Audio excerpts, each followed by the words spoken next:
अस्सलामु अलैकुम प्यारे बच्चों। एक खूबसूरत शहर में बिलाल नाम का एक प्यारा सा बच्चा रहता था। वो बहुत खुशमिजाज था और सबका पसंदीदा भी।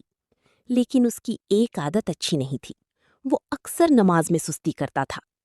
उसकी अम्मी उसे रोज प्यार से समझाती, बेटा बिलाल, नमाज पढ़ा करो, ये अल्लाह का हुक्म है। बिलाल हंसते हुए कहता, अम्मी, अभी तो मैं छोटा हूँ, बड़ा होकर सब नमाजें पढ़ लूंगा। अम्मी नरमी से कहती, बेटा, अच्छे काम की आदत बचपन से ही डालनी चाहिए। लेकिन बिलाल बात को नजरअंदाज कर देता और खेलने चला जाता।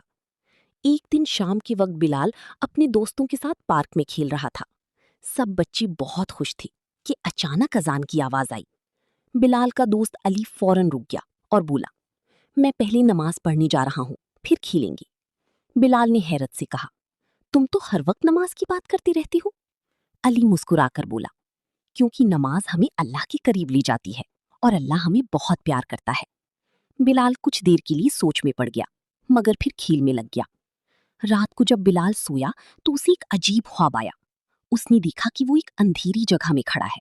हर तरफ खामोशी और अंधेरा था। वो डर गया। अचानक दूर से एक रोशनी नजर आई। वो रोशनी आहिस्ता आहिस्ता उसके करीब आने लगी और उसके दिल को सुकून मिलने लगा। फिर एक नर्म आवाज आई, ये रोशनी नमाज की है। अगर तुम नमाज पढ़ोगी तो ये रोशनी हमेशा तुम्हारे साथ रहेगी। बिलाल ने डरते हुए पूछा, और अगर मैं नमाज ना पढ़ूं तो? आवाज आई, फिर तुम इसी अंधेरी में रह जाओगी। बिलाल घबरा कर जाग गया। उसका दिल तेजी से धड़क रहा था। उसने फौरन वुजू किया और फजर की नमाज अदा की। नमाज के बाद उसके दिल में एक अजीब सा सुकून था, जैसी वाकई रोशनी आ गई हो। सुबह होते ही वो अपनी अम्मी के पास गया और बोला, अम्मी, आज से मैं कभी नमाज नहीं छोड़ूंगा।